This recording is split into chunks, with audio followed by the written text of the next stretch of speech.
Hello, beautiful people, and welcome to another episode of Parenthood. I'm your host, Neha Garg, and as always, I'm so glad you're here. Parenthood is where we sit down with real parents to talk about real stories, the joyful, the challenging, and the often surprising ways parenting reshapes our lives. Each week, we share intimate conversations with parents who are balancing family, careers, and themselves in a world that often demands more than any one person can give. This week, I'm joined by someone whose journey is deeply inspiring, Debaleena Biswas. Hello. Professionally, professionally, Debaleena has a decade of experience working in oil, gas, and process industries, fields that are known to be male dominated and demanding. She is also a Six Sigma black belt from ISI and was leading manufacturing excellence when life took a very different turn. She stepped into motherhood. But the transition was far from smooth. A complicated pregnancy, a difficult emergency C section, and returning to work just 3 months postpartum during the first wave of COVID meant that her early days of parenting were shadowed by enormous pressures. She was working from home on half pay, denied a promotion because she wasn't there during her pregnancy, and then asked to join a project 100 kilometers away from Pune while her son was only 7 months old. That was the breaking point. She quit her corporate role, but what followed was the beginning of a new path. Debelina turned to inward and began to study early childhood psychology and parenting deeply. She poured her thoughts into her blog, debeleenabiswas.com, and eventually she founded Saha, a platform to support parents in navigating the overwhelm, misinformation, and disconnection that so often mark modern parenting. She is currently also pursuing an early educator certification, learning not only about children's unique needs, but also about the deep work parents must do within themselves. Debelina's story is one of resilience and reinvention, and I'm really, really looking forward to this conversation. So let's begin. Debelina, welcome to this episode, and thank you so much for being here. Thank you. That was a very detailed introduction. And thank you for every word. And thank you for understanding the journey and kind of putting it in the right way. Yes. So thank you. Thank you. And I always like to start with this question. If you were to Yeah. describe yourself in 3 words or short phrases that capture the essence of who you are, what would they be and why? Me, yeah, I think I am a rather serious person. Uh-huh. Serious, hardworking, and deeply sensitive. Beautiful, beautiful. So these are the three words. Now, I think this is also has shaped my journey also, as you rightly said, Yeah. I could not leave my son with a nanny. I could not just fathom, and I had actually tried other forms of care, but then it occurred to me that I'm just not feeling at ease, and I understood that I would not be able to contribute to work or, be the mother that I wanted to be. Mm-hmm. And that sensitive part of me was that breaking point you said that, this cannot be done anymore. Oh, okay. So on that note, tell us about your family, your son, your partner, your home life. What are some of the things that can give us a flavor of how your family looks like? Okay. So I live in Pune. Mm-hmm. It's been more than a decade that we have been here. So here it's me, my husband, and my son. So Mm-hmm. it's just the three of us, a nuclear family. And I have like we when I and my husband were thinking of where to settle down and whether to take a job somewhere else, because we were getting calls from other cities and we loved Pune so much, both of us. Then we decided that no, we think this is the place we want to be, our roots to grow. So that's why we are in Pune. We and my son has been in Pune since his birth. Right. So My side of the family, they are in Kolkata. I hail from Kolkata. I have stayed like my schooling and my undergraduate, those are all done in Kolkata. So Mhm. 22 years of my life were spent there. Wow. And my husband's side, they are right now in Noida. So they Hmm. basically hail from Srinagar, Kashmir. Oh, But as of now, like they have been settled in Noida since the exodus in the 90s that yes. happened. And I have my mother-in-law, my father-in-law, they're very loving grandparents. Unfortunately, they are away. So my Yeah. son, it's the virtual connection is more predominant Yeah. because we don't get to meet too often. Sometimes they come down, we also go, but it's normally not for a big time Yeah. because we have our work and we have the school and all those reasons that are very common, right? Yeah.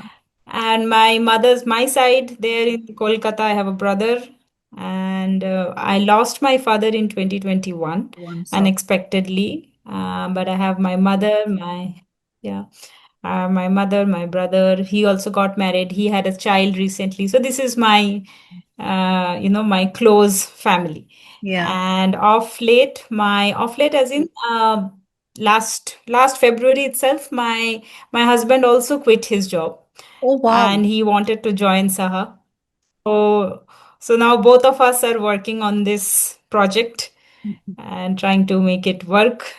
A very early stage, but we are loving the journey so far because it's a very purpose driven thing that we Yeah. are doing, very different from what we were doing up until now because we were into that rat race and we just followed what the society taught us to follow for long. So you do your UG, you do your PG, and then you get the job and you do this and you do that. All of that is a part, very much a part of my journey, not Yeah. denying or not trying to kind of make it look bad or anything. But right now this is a very different journey. We are trying to create something together apart from raising a child. Yeah. So yeah, that's Yeah. about me. Yeah. And tell us how did you meet your husband and what is the story there and how it Oh, has okay. been. Yeah, that is quite a story actually. So we met in Pune only, and we were batchmates in we did our MBA from IMT Ghaziabad, Okay. and we were batchmates. We did not know each other. IMT has a huge batch strength, so it's about more than 600 people. Wow.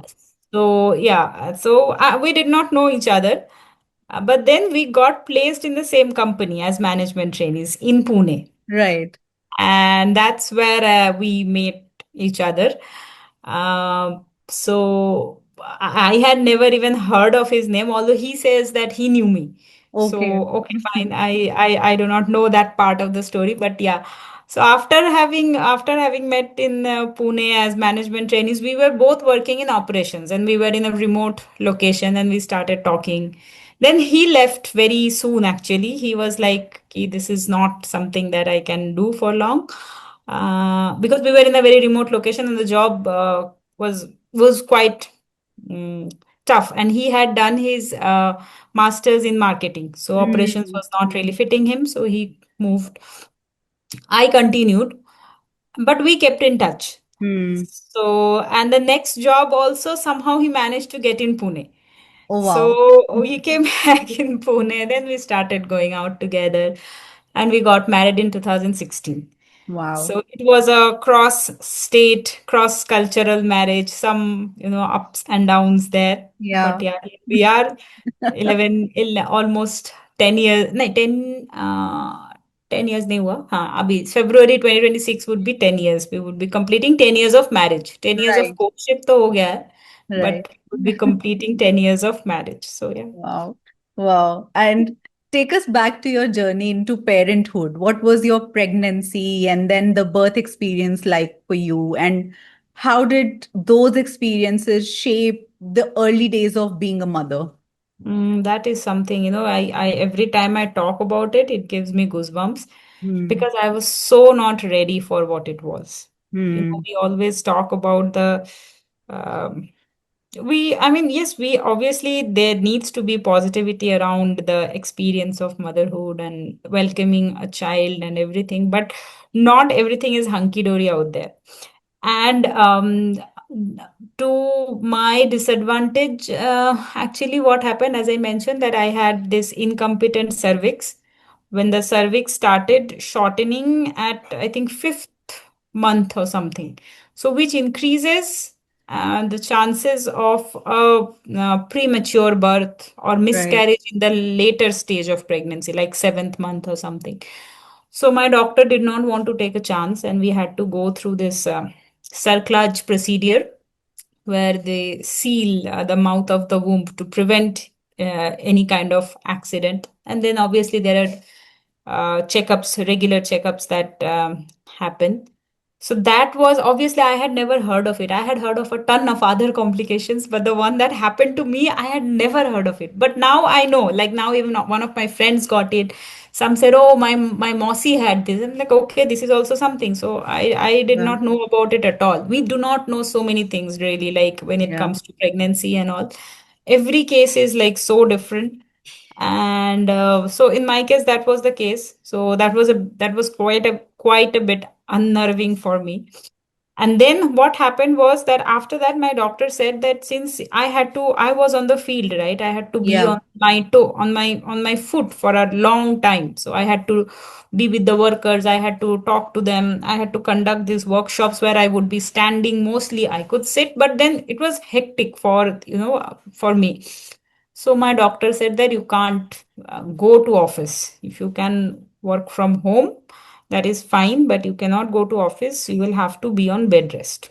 Hmm. And that is when things started getting a little shaky for me. I'm like, okay. And I had not planned on quitting my job. I had no other plans. I had planned that, okay, I'll give birth 6 months postpartum. Maybe I'll try. I had enough leave to kind of extend it for maybe one more month. Seventh month, my baby will be on solids. Thoda sa, Hmm. it would start. And then obviously, slowly I will like phase into the Yeah. thing. But then COVID happened. Yeah. COVID came all of a sudden. We had no idea what was happening. Then this thing happened, this cerclage thing, and I was on bed rest. So then it was very scary for me actually, because when you were put on bed rest, there is this mental load always that what if something happens? What if something happens? What if something happens? And Yeah. I already had, and before pregnancy, I already was. Taking this counseling, like therapy for anxiety. So I Right. already had an anxious uh, trait in me, Yes. Yeah. right? So that just makes it worse with all the hormones and everything. So the next 4 or 5 months were not easy. Hmm. Somehow I just again that's when I started getting into early childhood. One of the shows that I watched on Netflix was Babies. Yeah. So that opened my mind to a Mhm. lot of things. Then I read books.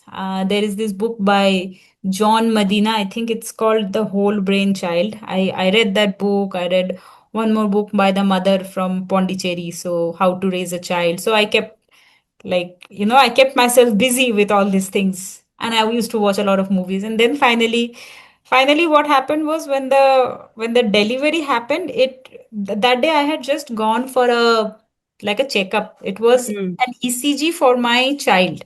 So I Right. think that happens at 37th week or something, Yes. right? Yes. So that was a regular checkup. I had my breakfast and I had gone, and my doctor was, she just jumped when she, for some time she was like, have you not eaten well or something? I was like, yeah, I have eaten well and all.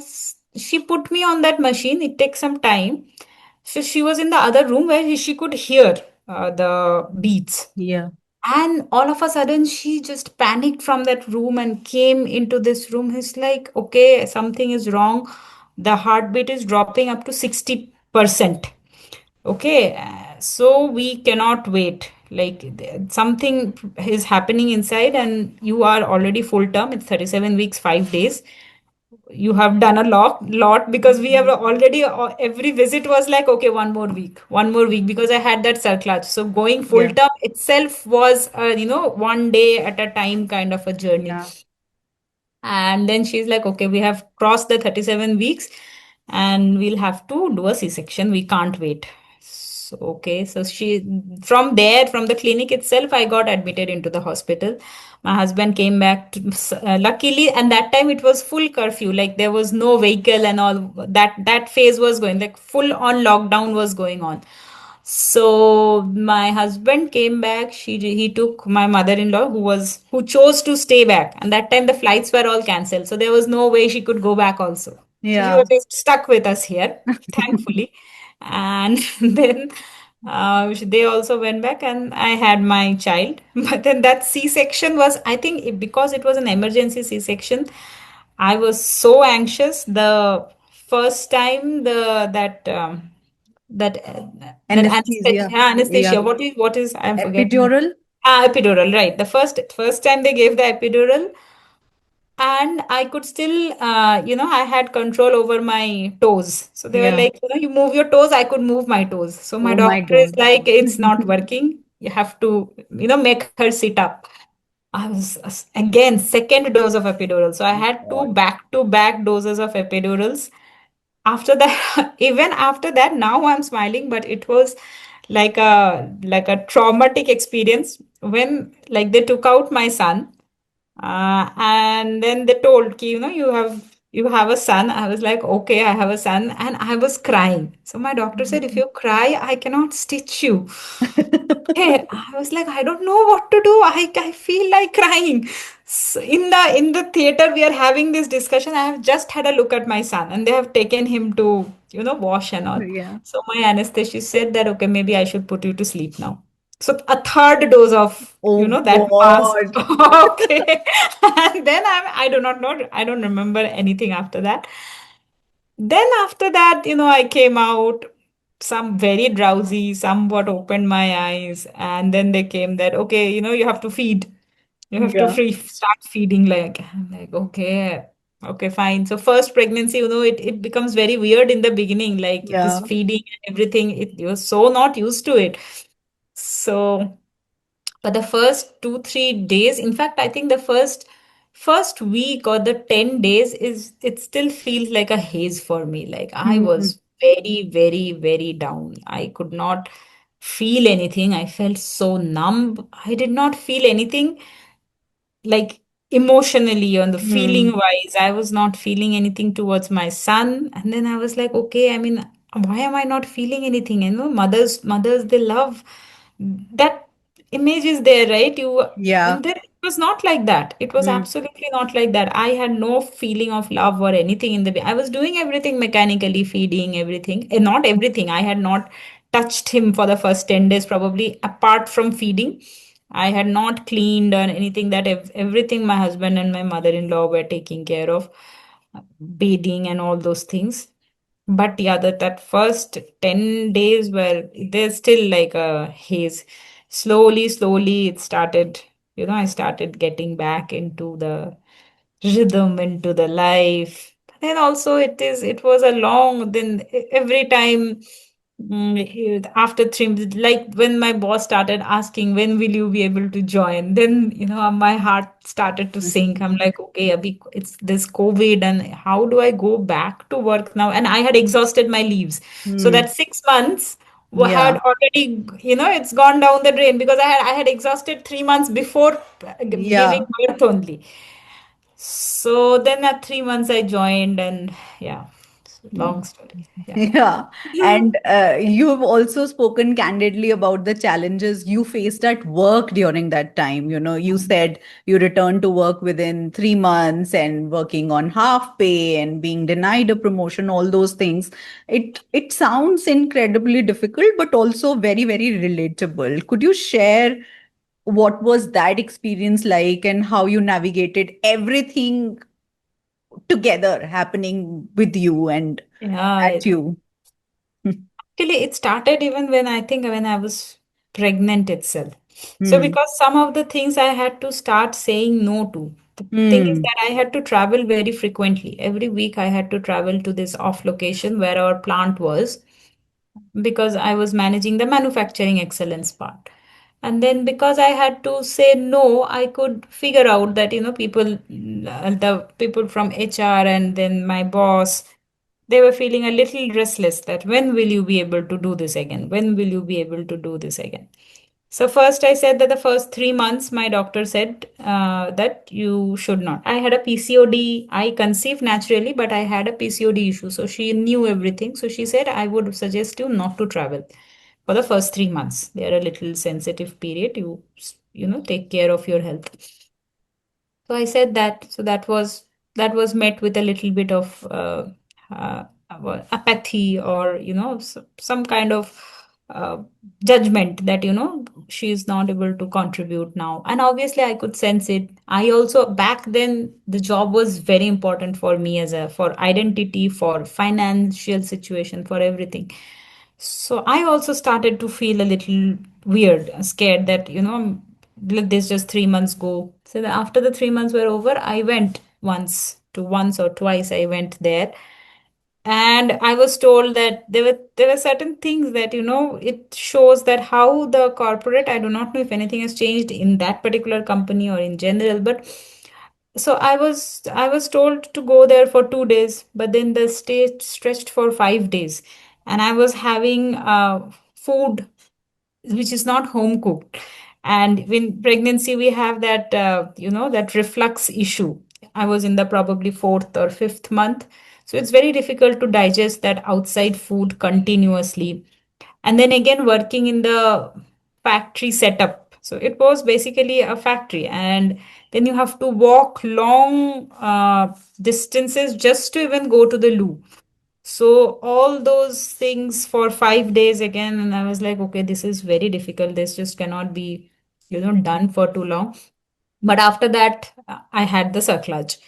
So during that period, I kept on, like, even during my pregnancy leave, the maternity leave, I was in touch with my HR. I was in between. I was opening the laptop, doing certain things. That those things. It was not like, she's not there and let her give. That kind of consideration was still not there in the ecosystem. And finally, when that I had, it was March. Huh. So the promotion lists and all this, they come around June. So May, June, around that time. And I saw that people who were newer than me, and I was expecting a promotion basically, and my name was not there. And I was very, very, I was still on the maternity leave, and I was very, very, and still just fresh from the whole trauma of giving birth and all, still navigating that. And baby still not sleeping through the night. You have to wake up every 2 hours. All those things are happening. Everything is happening, as you said, that everything was happening together. And then this, when the list comes out, I don't see my name. I decided to talk to my boss. And he asked me, how many years have you been in this role? I was like, what? You don't know how many years? I didn't say that, obviously, but I was like, I told him how this many years. And then he was like, but you were not there last year. Last year I was not there. That's so untrue, because it was just the last 3 months I was not there. I still remember I took leave from January. So January, February, March. March the year ends, April the year begins. So it was just the 3 months. I was in that role for 4 years. Out of 4 years, only the 3 months I was not there. And that was given to me as an excuse for not giving me the promotion. So that really, really stung at that point. So I felt very down. And then again, I cannot recall how I came out of it, or did I come out of it? Actually, I don't have a memory of that at this point, but it felt very, very bad. And you know what happens with these kinds of dialogues? You start to see your motherhood in a different light. You start to see the experience of the decision to have a child as an obstacle to your goals in your lives. And I was actually seeing it happening in my own life, that, because I chose to have a child, this thing happened to me. Otherwise, it would not have happened, probably. I do not know. Probably there, I do not know. But so that happened. And then when I was asked to join, it was COVID, as I said. That then I expressed that concern that, my child is about just 3 months old. I go out every day. Obviously, the chances of. Then my boss said, yeah, yeah, I understand that. But since your job is primarily on the field, we cannot do I cannot give you a lot of work, which can be done remotely, and that's why you have to take a pay cut, severance. Okay, so it's like, okay, fine, fine. I did not have any, I did not negotiate, I did not do anything. I just did not have the strength to say anything or do anything at that point of time. Like, whatever is given, I'll take. That was the situation. Because mentally also I was not, it was not the me who's talking now. So maybe at this stage I can put up a fight, but that time I was still recovering the postpartum everything. 3 months into the postpartum, we know, like, you were so lost. And then obviously there were this, lost the promotion, and then this, I was like, you start to see actually this experience as a deterrent to your the other identity that you have been creating for so long. So motherhood was something that was just 3 months old, but this other identity of me being a woman who who can contribute to the society, or who can do something of her own, who can earn her own money, that identity has been shaped for the last 30 years. So it takes a heavy toll on your self concept and confidence.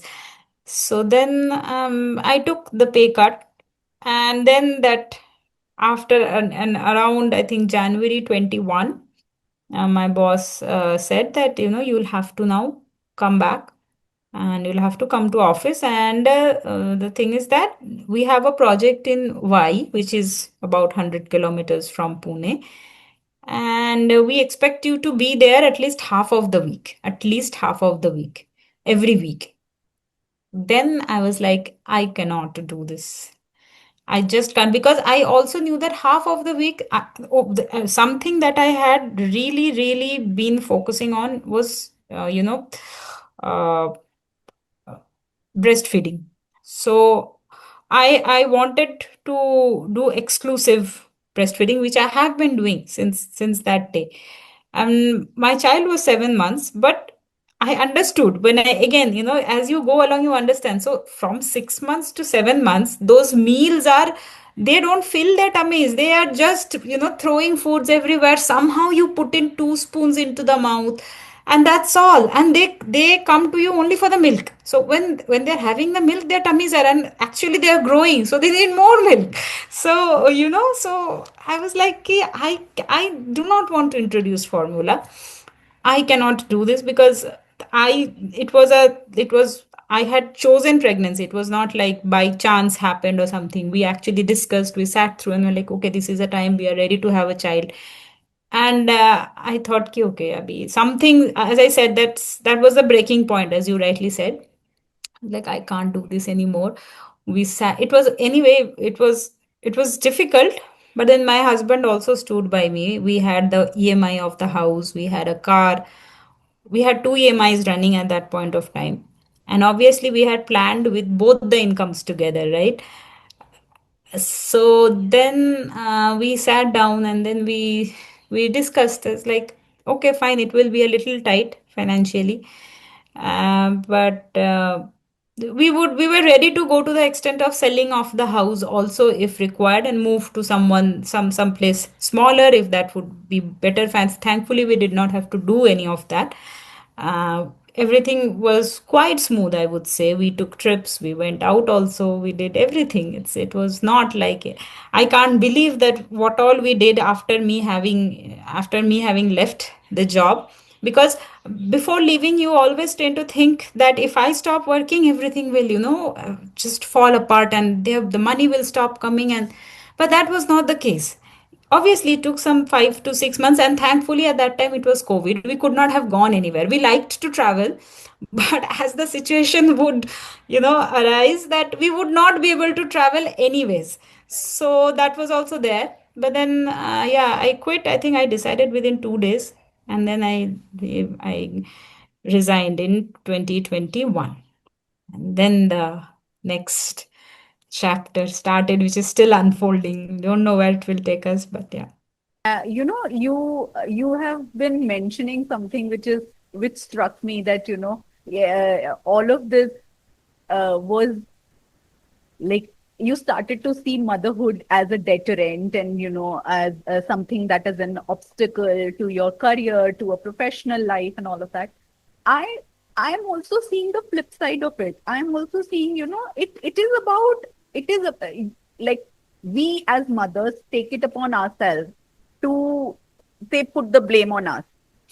But also I am also seeing the flip side of it, where organizations need to step up and take some responsibility. So Hmm. did this happen with you, like at that point of time? Of course you can see it now, but at that point of time, did the blame, so to say, solely lie with you? At that point of time, did you blame yourself, or you also sort of started seeing the loopholes that existed in the workplaces, how the workplaces treat new mothers, and how how it all happens. Uh, Yeah, so actually, I think there were again two sides to it. I blamed myself for not having the guts to go back. I see so many women doing that. They can do it. They are very close friends of mine. My sister-in-law, just as I said, that had a baby, and they are all, they have been able to leave the child with a nanny. And thankfully for my sister-in-law, my mother is also there. But for me, I think that just depends from person to person, temperament to temperament. For me, I think I would not be happy living with my mother also, right? That thing that it's my response. I somehow, I deeply felt that it is my job, this is my job, and I just can't delegate it to. But I did not understand I would feel this way before the baby arrived. Right? I had no clue that I would feel this way. So that I sometimes, building a business, there are highs and lows, right? Even till date, sometimes I do question at times that, was it, could I have gone back? I just did not have the guts. Did I just, you know, give up too easily? I do not know. But the answer is always that probably I was just not meant for it. Not everyone is meant for everything. But at the same time, back then, I also felt very angry. I felt very angry at organizations. Like, if you have, for me, as I said, that I used to, in factories, if you have been to a factories, you will see there are mezzanine floors, right? So I used to, my desk was in one of those mezzanines. So I had to climb and sit there, and there was no washroom in that shade. So the washroom was in the other shade. Now I was pregnant. My boss knew it.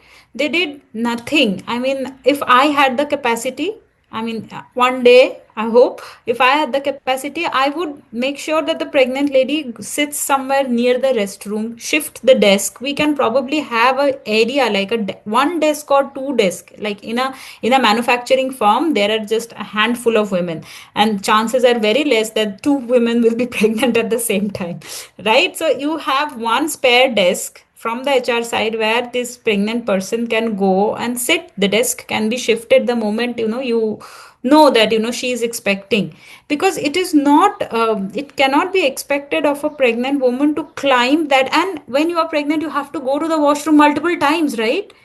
And for me, luckily, I did not have that puking tendency. But many women have that. They have to run to the washrooms. How would I do it? Like, I would have to sit with a bag on my desk. There would be no other option if I had that morning sickness and all. So those kinds of facilities are not there. Most organizations, Indian organizations, they would not have any pumping room for mothers coming back, right? For in MNCs, there are there, I hear my friends, but in most Indian companies, from the banks have so many women employees. They don't have any pumping facilities or anything. So what are you trying to say? Ki a mother who comes back after 6 months, they have to stop feeding, they have to introduce formula. But what if they don't want to and still want to work? Right, for me that was a big thing. I kept on thinking, it's not that I gave up. Like if I think, I kept on thinking, how can I pump? I thought of going back. I was like, but where will I pump and where will I keep the milk for 2 days, and how will I come, well, like how will I do this even in the setup that I knew, the whole setup that I had in my organization. So I was like, this is just not possible. I have to stop feeding.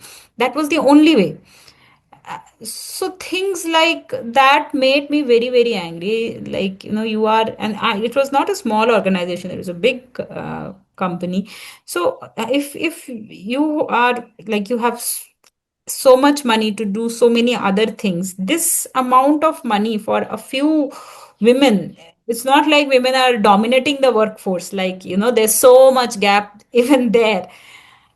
Why not? But then I was like, there's no point in kind of thinking about all these things. It just makes me sad and angry. And then I could understand that it is just not doable, that without the pumping facility, without these kinds of, like, at least during the pregnancy times, what I mentioned, there are some companies, when I went back and I checked, that there are some companies, uh, big companies, they have this, in HR, they try to look into this promotion thing, like the thing that I faced. It's very common actually. But some companies, they were trying to make it a part of their evaluation system. So they would actually go back and check that did this person, why, if she is due for promotion, why wasn't the promotion given? And if that person is pregnant, or maybe have delivered recently and taken that maternity leave, and then that in that phase the promotions were announced and things like that, so they would actually go and question the department head, that why wasn't she given the promotion, to ensure that these kinds of biases don't come in. Because it's the managers finally, every thing given, and like, even if there is a very solid structure, evaluation system, finally the bias, the decision that comes from a human being, right? So some companies were trying to do this, because I started delving deeper into it, like why, how many people, and I read interviews of, HR heads from big companies, that we are trying to do this. I do not know how far they are actually applied, but there were interviews and blog posts and stuff like that, where they were mentioning that we do this. Then I came across one company, I can't recall the name, that they gave uh, 7 years after birth, like the mother can take leave for 7 years, obviously leave without pay.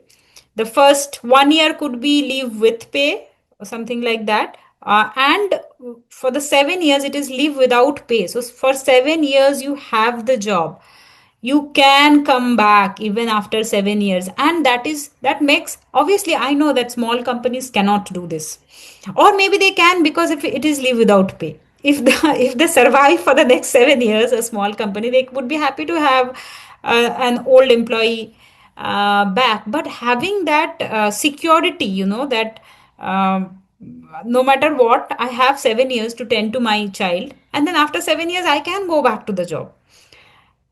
But that those kinds of supports are still very rare, very evolving. Startup, we have a startup, like these days a lot of small companies, startups are coming up, and they are also arguing that we cannot afford to have even 6 months of maternity leaves, because when the person goes, we need someone to fall back upon, a backup system. So I understand the organizational complexity of it. That being said, the reality of the motherhood does not change based on all those things. You are on mute, I think.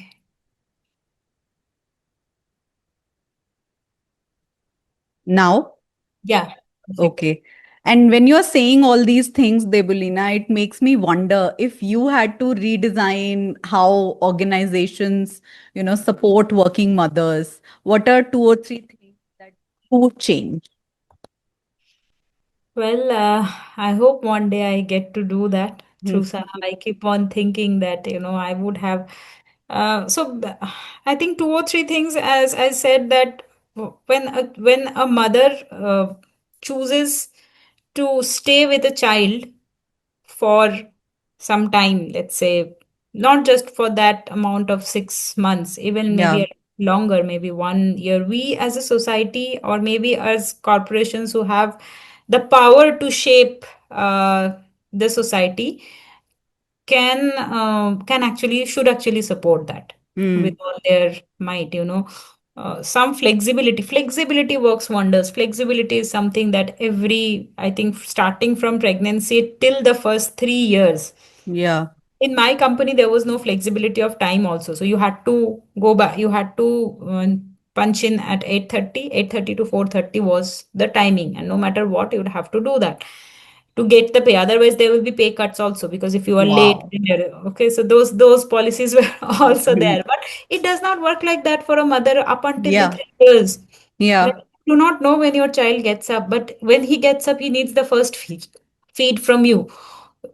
And maybe that last night you have not slept well. So if we are not able to support mothers through flexibility is one core aspect, I think that is something I would definitely want to rope in the policies, that a mother, they should be able to work in. And one more thing that I felt was that uh, when a woman becomes a mother, we should also be able to transfer, if the role does not let you uh, work flexibly, or let's say for me, work on the field.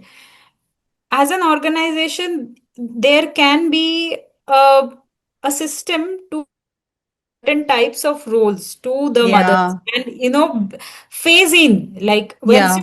once the mother has said ki, okay, I'm expecting, so maybe after 2 or 3 months I'll have to tell my organization that, look, I'm expecting. So I have about 8 to 9 months to train her, train other people, and do that shifting in Mm. between, Yeah. so that she can also continue, she can learn something new. And I think in my organization that was very, very much possible, was Hmm. possible, because I was in operations, but I was coming from an MBA background. So I could very well have been shifted into something like finance, or marketing part of it, where I could learn other things. Yeah. Then once ready, you can always come back, because you have an insight. When I was in the manufacturing, I was uh, looking after a lot of machinery costing, and budgeting for the year, and product costing, how much we are losing on one product, so if I was given a role in finance, it would help my understanding, bolster my understanding so much more, Yeah. because I could see the other side of the story and come back and contribute in. But the management did not have that foresight. They just wanted me to be there on the field. Yeah. That could also be managed by someone else. What I was doing, I know people who were working then. I know that these kinds of, a little bit of flexibility, a little bit of foresighting and planning Yeah. can also help. And Yeah. obviously, physical facilities like restrooms and pumping rooms, and I understand for every organization probably it is not possible to have a daycare, but maybe these days there are a lot of options. You can tie up with certain uh, Yeah.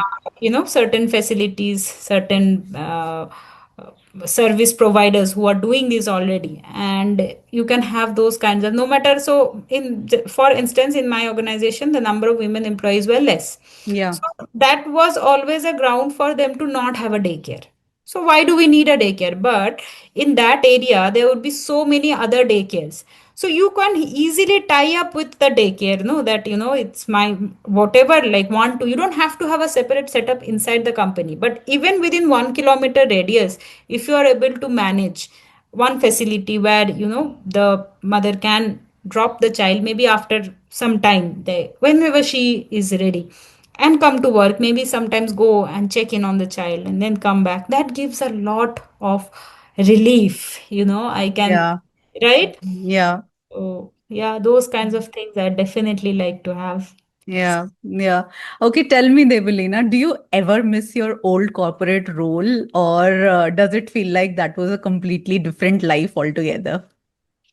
No, I don't really miss it. I really don't miss it. It was a different life altogether, and I think it had its own purpose at that Mhm. point of life, uh, which was to build on this, buy the house, buy the car, and take those trips, and those were the purposes back then. And now my purpose is something different. Yeah. So I do not really, in fact, I really thank sometimes my boss for not giving me that promotion, because if I had gotten that promotion, I would have probably not left. I would be like, okay, this is a new promotion and I know I have to kill it and everything. And I do not know, I would probably go back. I do not know. I do not know. But there's a, I think, higher chance of me having gone back and not do having all these experiences that I am having now. It's a totally different ecosystem which I'm a part of Yeah. right now. I'm interacting with other founders. I'm interacting with people like you, which I would never have thought of, because I was hardly there on any of these platforms or anything. It was just my job and coming back to home, somehow managing that rest of the hours and going back to job. There was no time. And I am sure that with the arrival of my baby, had I continued with the job, this creating an identity for yourself part, the journey that I took, that would have never happened. Yeah. So it is much more exciting now. So I really do not want to go back. So happy to hear that. And tell me, from a career in manufacturing, first blogging about parenting and then founding Saha, that's quite a leap. How did that transition happen for you? Well, as I said, that when I left my job, I was a mess, because I had not seen that through, right? And I still remember the first day, when just after the last day of work, Yeah. I had submitted everything and all the formalities were done, and I was at home. My husband was leaving for work. So, and I was putting his lunch box. I was like, oh my God, what am I doing?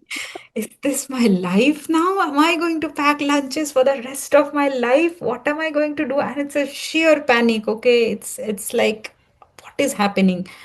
And obviously, I have the clueless child looking at me, calling me. And that time he was just 7, 8 months old. He's crawling everywhere. I remember breaking down. Like, I broke down quite a few times. I had sleepless nights thinking that what next? What next? What do I do now? I will never be able to go back to a job, was the thought. But then that was also not true. I could have gone back to a job if I Yeah. wanted to. And the fact that, the kind of role that I was doing, there are very few women. And now we are trying to have more women in the roles that, in the male driven roles that are there. So I got calls, like even up until last year, I was getting Mhm. calls that, are you interested? Are you interested? So they are looking for women in this. But if you are not interested, can you get me connected to some of your women friends who are in the same this thing? So they are looking for women. They are hiring for women. So if I wanted, I could have gone back, Yeah. but I chose not to. But that point of time, it felt like, the world has completely come to us to an end. Like, I do not know. But I always, like, I kept on reading. I kept on reading. I still do, I still refer to him as my guruji. I do not know, have you heard of Mark Manson? Yes. Yeah. So I used to read his blogs and his books and everything a lot. And then he was like, okay, like looking at his journey, I was like, okay, if he can, build himself from nothing. And he also started writing, although that was way back. I was like, okay, I think probably this is something I can do. Maybe I can write something. I like to read. I'm still reading. I'd write to. So then I kept on reading. Those are the internal dialogues that I had to have with myself. Like, if you have to write, then you have to understand this bit, this early childhood and all. So then I took some courses online, course on Coursera. Some courses were there. So those courses I took, and I started reading a lot, and I found it very interesting. So and I had a lot of energy. I still do. I have a lot of energy to do things, that doing energy. And obviously, for people like me, it is very difficult to just relax and sit back. Even though you quit your job, then some one of my friends said, "Ki, 2 mahina you don't think anything, na you take care of yourself." I was like, I can't do that. I just can't chill. I'm not there. So then I started reading a lot and I started writing. Initially, I started writing on LinkedIn and I started writing on things related to manufacturing. So 5S and suggestion schemes, typically the things that I was working on. Then I was finding the other topics related to this child development more interesting. So then I took a domain on WordPress and I started writing. I started writing not just about, like, in the beginning, I was not writing only about child development. I was writing because I was thoroughly inspired by Mark Manson at that point of time. I was writing a lot about, philosophy and those kinds of things, self-help kind of stuff. I enjoyed that part. I started, then slowly, I learned how to make a blog. So writing is Hmm. just one part of it, right? Then there are technical things. You have the SEO, you have the how to organize the blog, the themes, and there are many terms that come in the technical parts of the blog. So I had to Yeah. learn about those also. And then I think this went on for about 3.5 years. Wow. Yeah, reading and writing. I have written about like 100 plus blog articles, and they are all like, back then I was not using any chat GPT. Now, I do not know if chat GPT existed at that point of time. It was just me, reading through the researches and books, and then, quoting them, making notes, and trying to come up with something. They're very long posts. Some of my friends complained, "Ki, they're so long." I was like, okay, people are not ready to read, but I was just writing just for the heck of it. And in between, I learned French also. So that Oh, took some. wow.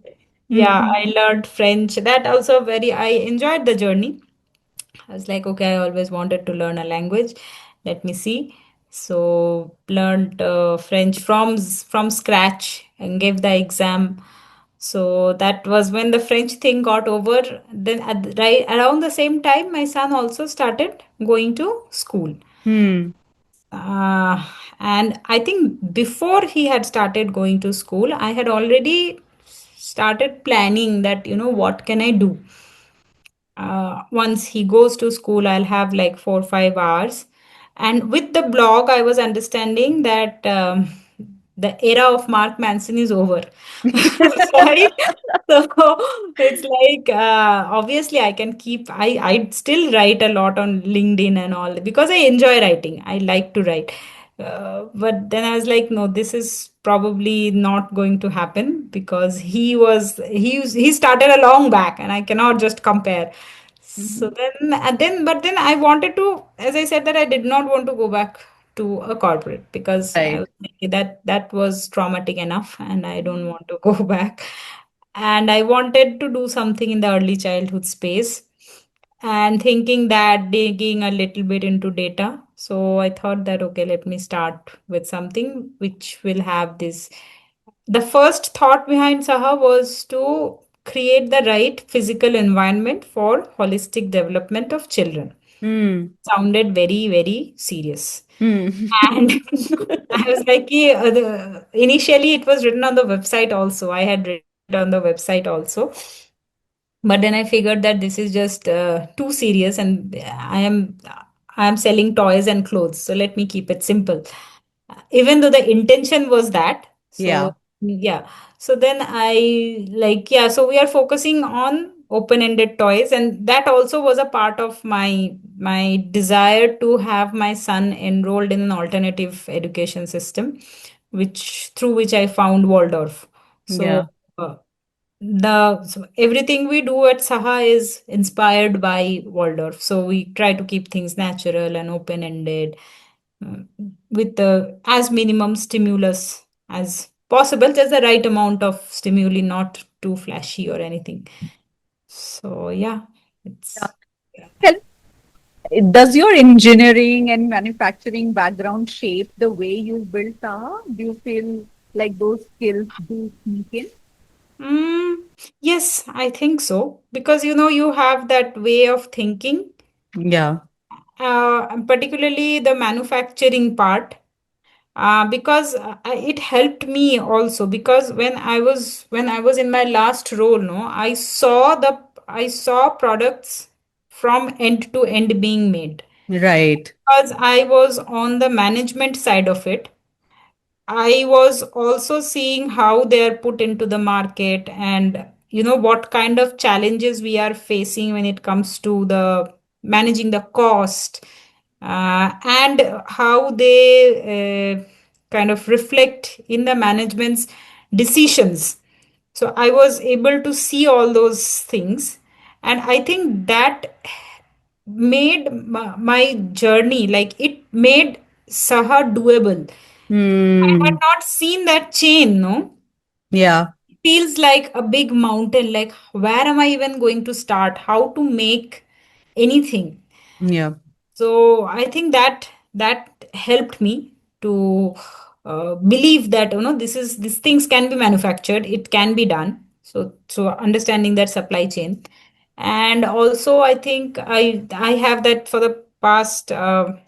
Like, whenever since I think 2014, 2014 to 2021, my role was a lot about improvement, right, driving improvements on the shop floor. So small improvements, big improvements, but mainly focusing on the small improvements and then building upon that.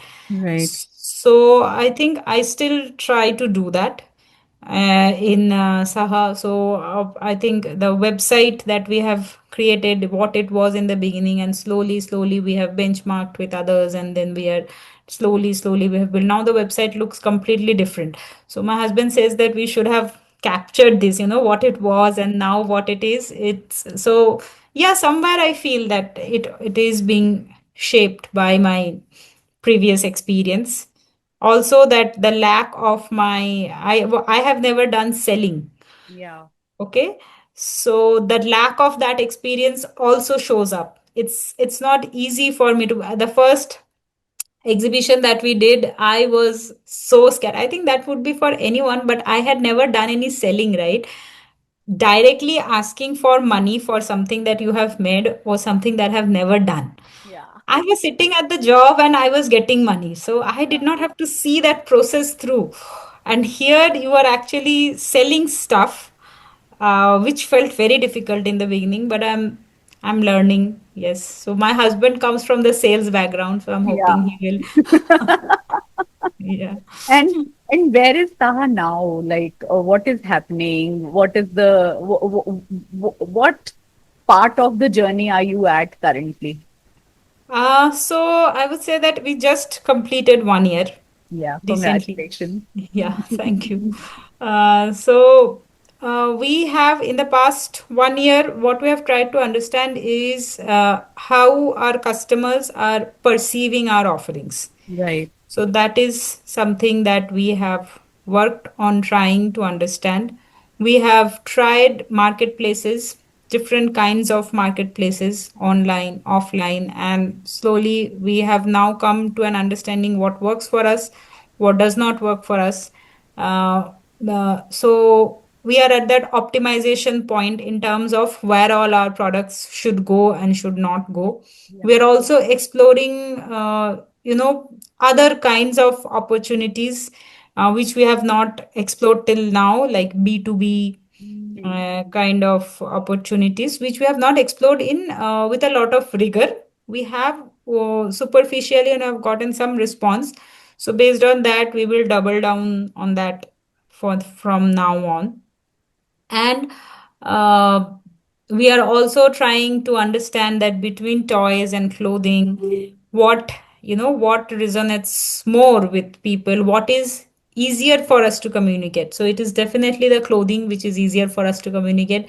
Toys, it's not so easy, because the market is flooded with so much of this toys with a lot of features, lights, robotic sounds, and lots of features basically. So when Yeah. they see, when most of the customers who see our open-ended toys, their question is to what to do with this. They can't think of the value behind the simple things. So we are trying to create awareness behind that. We are trying to have a lot of uh, like one thing is reels, but we have also started doing awareness campaigns on Meta ads also, so that we can reach a little more, just for the generation of awareness for now. Right.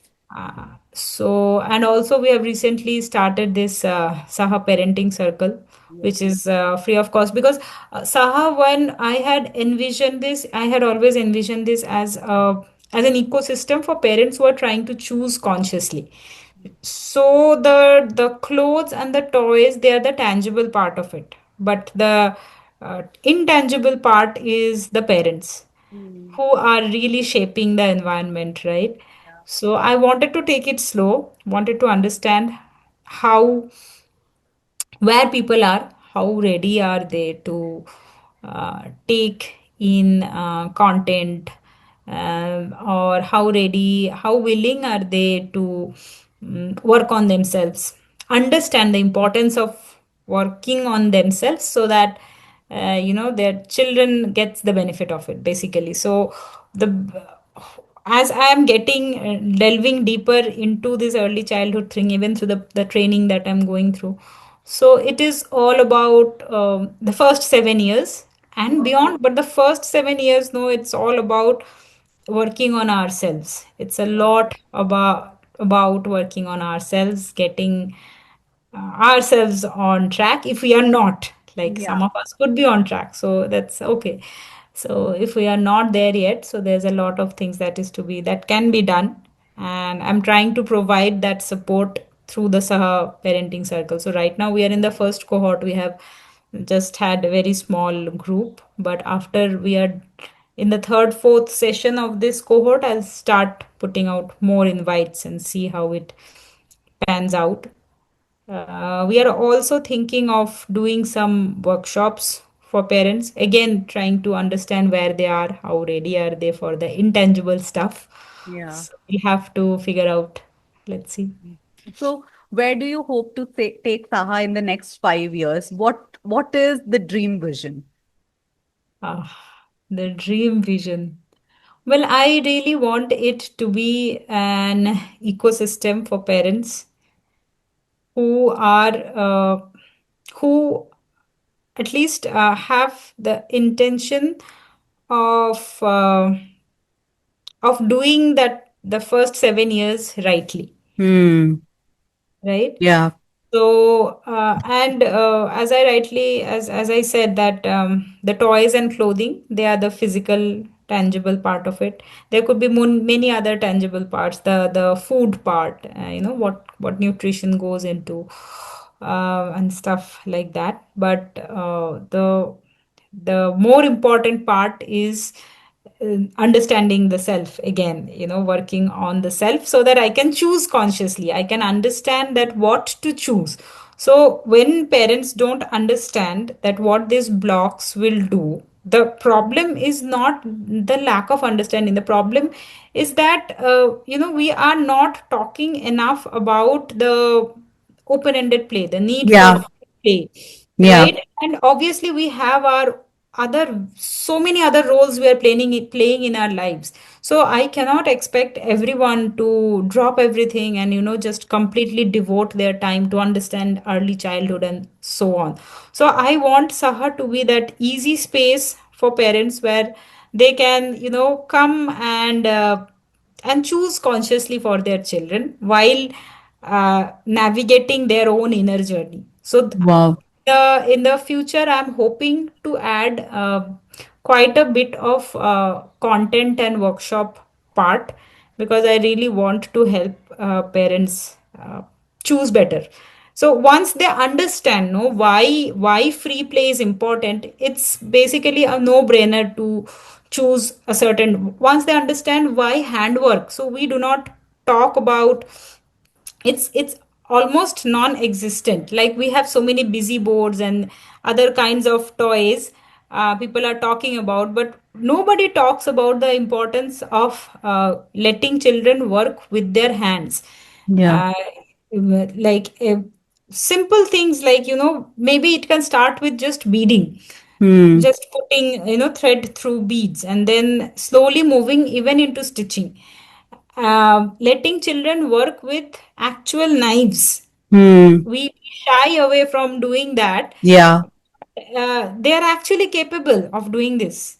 Okay. And Debaleena, tell me, how do you carve out time for yourself amidst everything that you do? You know, you are learning so much, you're like studying, almost like studying, you're building an organization, you're mothering, and so all of this. And do you find time for yourself? Well, that's a very hard question. I do not know what is time for myself. So the thing is that I have a very strict morning routine. So Hmm. I get up, I will have some hot water or something, and then I'll exercise. I'll have to exercise. I take that thing very seriously. And these are the two things that I swear by. And those are probably my like time for myself. Apart from that, uh, on Sundays, yes, Sundays I try to take a complete break. So it's I will tend to my plants. Hmm. I will do some maybe some painting, and the best part is that because Bodhi has been a part of this, no. So when I Yeah. tend to into my plants, he's very enthusiastic. So he will help me in taking out all the weeds, maybe putting some seeds, putting some fertilizer. So we have a very nice time. So those are not really completely me time because he's there, mama, mama, mama, to hai na, it's always there. But it's still in a way kind of disengaging from the daily Yeah. thing. Yeah. Yeah, Sundays are sacred. Sundays are sacred. Mornings are sacred. And also at the night before sleeping, I try to read spiritual books, maybe some, most of the times, and a little bit of meditation and journaling. Journaling is something that I do every day. I have to do journaling. Hmm. So yeah, these are the few habits I have. But they are not like time for myself. If you have to tell me time for myself, I would like to just sit around and doing nothing basically, maybe for some time. But that's not happening. I have been wanting to. Yeah. You talked about, Bodhi accompanying you when you're tending to your plants or something. So, are there more such rituals or things that you do together as Yeah, yeah, yeah. what are some of those things? So many, almost everything. So he is a part of everything we do. So Hmm. like the days that when we are on weekends when we are having lunch, he will prepare the salad by himself. So the whole salad, cucumbers and carrots, he peels them, he chops them, he does everything. While maybe we are, heating the sabzis or making the chapatis. He even it depends. Last weekend we had pita hummus, so we Hmm. made everything at home. So for pita, he did the kneading and then Wow. he did the rolling. And rolling, they were perfect. Now this time they were pretty round and good quality rolling. So he's a part of everything. When we prepare for exhibitions, he will help us in putting the tags. So it's Wow. an activity, it's like beading for him. No, you put the whole Yeah. story, then so that is there, and then cleaning. He loves to clean. In Wow. fact, he is probably the leader in cleaning, and I follow along. So because he will have everything cleaned. Today morning itself, he has told me that you have kept this chair so dirty. You should fold your clothes. And last week was Durga Puja, Yeah. and we had exhibitions, and also it has been a little messy around the house, and he does not approve of that. So cleaning is something that he does. So cooking, he enjoys. So in cooking though, he this is something we always do together whenever we are cooking. Gardening, and then so the thing is that when we invite him into our world, right, that Yeah. you do this with us. So when he's drawing, no, he will call either me or Nikhil, my husband, Yeah. to sit and draw with him. So two pages he would open. So like you draw on this, I draw on this. So Wow. we both will be drawing together. Hmm. So that is also one of the rituals, that That's rituals as in that is something that we do regularly. So we'll have to draw together on the same copy. So yeah, these are the few things, I guess. and and tell me something small but very impactful moment that has that you can share from your parenting journey that stays with you. Something that shaped the way or you think or feel as a parent. I feel, I think one time it so happened that it was quite long back. I think Bodhi was 2.5 years, and he has been a very good eater. So Hmm. I really did not have to struggle much. The only thing I did since the beginning was that let him play with food, throw food everywhere. So that part was little messy, but that paid off later. So he eats everything, everything. So, but it was about 2.5 years of age he was, and he was refusing food for some reason I cannot remember, and I lost it. So something was, obviously I had my own things going on in my head. So, and Yeah. it was just me and him in the house. So I lost it. I put him up from the high chair and put him on the mattress that was there on the floor. And he said in a loud voice, Mama, and started crying. And I felt so bad, so bad. Like, I was like, this is, I mean, he was not at fault. It's just that I did not have patience. Yeah. And right, it's just that I did not have patience. That was not a regular day. He does not bug me for having anything. He eats everything. Maybe that day he did not feel like eating. Sometimes even we also do that. Yeah.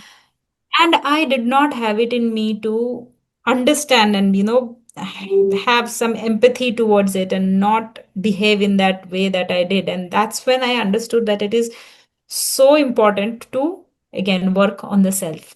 So when that's why I do not miss my meditations. I was like, if I don't do that, no, that if I don't do a feeling check in the morning, something will pile up somewhere. It will come out because obviously we are all human beings, and we have, unfortunately I have not had a lot of good role models of good emotional regulation in my life, Yeah. and that's the case with many adults. I have discussed it with all other friends also. So we have not seen people regulating, and that's why if we don't do the work, I will pass that on to Yeah. my next generations. And that was one. And the thing is that children, they are so kind and they're so forgiving. Next moment he hugged me and he ate from me again. Right? Oh. If I were that person, like if someone had done that to me, I would have probably not talked to him for some hours or something. So that's the Yeah. kind of ego adults have, right? But children do not have that. They're so kind, they're so forgiving in nature. And it kind of that's why it lies upon us, the adults, to be that imitable versions. In Waldorf pedagogy, we say that we need to be worthy of imitation, because children are always imitating us. Yeah. Okay, but whether we want it or don't want it, they are imitating us, right? Yeah. But then we have to be worthy of that imitation, no? Like someone is imitating us and, building his world vision around me. That's a huge responsibility if I think about it. Yeah. And so that's why I myself have taken this journey of understanding myself and working upon myself very, very seriously. And I enjoy doing this also. It does not Yeah. feel like a burden to me that I have to work on myself. Honestly, I have developed so much through this journey. I have healed so much through this journey. There is a lot of things that I have taken care of, which I would have not otherwise, because they were just being piled up, kept somewhere, and it would come out spuriously here and there, and then it's just there. But then when you actually look into it and take care of it, heal from it, that feeling is different. It is Yeah. slow, it is progressive, but I am liking it. And I want other parents to experience this. Yeah. So this is a beautiful journey, and not just for the child, for the self also. Yeah, yeah. And you're talking so much about the journey, you're talking so much about, how you have changed and evolved. So if you were sitting across from your pre-parent self, is there an advice or assurance you would give her? Oof, that's a lovely question, actually. I think I would ask her to be less afraid. All Mm, my life, I have taken many decisions based out of fear, mm, and that's not a good place to be. And it started showing up in my body also. I started having a lot of physical issues. In fact, just after pregnancy, every year I had a surgery. I had this sebaceous cysts coming up at random places in my body. They would get infected and they would have to be removed, and they were all surgical processes. Like, there would be removal, there would be stitches and everything. So, it, and before that also, well, before pregnancy also, I had a lot of physical issues. So it starts showing up when you are doing things out of fear and anxiety. It's not a good place to be. So I would ask myself to take this break probably before only. It's like you leave that job and focus on yourself for maybe a year, and trust me, nothing is going to happen. Like, you will not be homeless. You will not have, you will not have to look for food everywhere, and that is not going to be the case. You just uh, heal yourself. You understand yourself, and the journey is going to be different. yeah, So that's yeah. something I. Beautiful. And finally, my last question to you for today is, if there is one piece of insight or wisdom you'd like to leave our listeners with, what would that be? Um, Again, I think this is something born out of my own experience only. So even when we raise our children, we do a lot of things out of fear. Like, when we talk about many parents about the Waldorf pedagogy, and in Waldorf, the children, they do not write before the age of 6. Like, write on pen and paper. They might do writing with their finger and all, right? Those kinds of things. And parents are scared. Like, they are not writing. What will happen? How will they compete for the exam? So they're already thinking of joint entrance and all those kinds of exams. And the reason for choice of schools or the type of education also stems from that fear that my if they don't do this, they will lose out on something. If they don't go for this many number of extracurricular activities, they are not using their time well. So a lot of decisions, and there's a lot of fear mongering in the market also. So when they pitch their products, they said, you don't do this, your child will lose out on this, and stuff like that. So as parents, we must understand what is important for us. And it might sound very superficial, but because if someone has not gone through this journey of trying to understand. So many people ask me, how do I choose a school for my child? How do you, because choosing a school is such a difficult decision for parents. And I tell them, it is difficult because you do not know what do you want. What is the idea of education in your mind for your child? Once you have that clarity, now you will have no, you will not be falling prey to these fears, Right. right? So a piece of advice or something that I have understood through my journey is that whenever you are taking any decision for your child or for yourself, just step aside, be that observer in yourself, and try and understand whether you are doing it out of fear or you are doing it out of love and purpose. Hmm. If there is an element of fear, then you probably want to question that decision. Yeah. So that Yeah. is something that I would like to say. Beautiful. Beautiful. I am going to take that back in my life. Thank you Thank so you. much, Let me know Debaleena. how it feels. I will. I will. Thank you so much for sharing your story with such honesty. I think what stands out for me is how you've transformed really, really tough experiences from a complicated pregnancy to systemic workplace challenges into a journey of growth, learning, and creating something meaningful for other parents as well. And I think the work that you're doing now with Saha really speaks to that deeper sense of purpose. So thank you. Thank you for Thank you doing so what you much. do. And Thank thank you for being here. Thank you. Have a great day. Thank you for having me here. Thank you. Thank you. And to our listeners, thank you for tuning into Parenthood. If this episode resonated with you, please share it with someone who might also find comfort.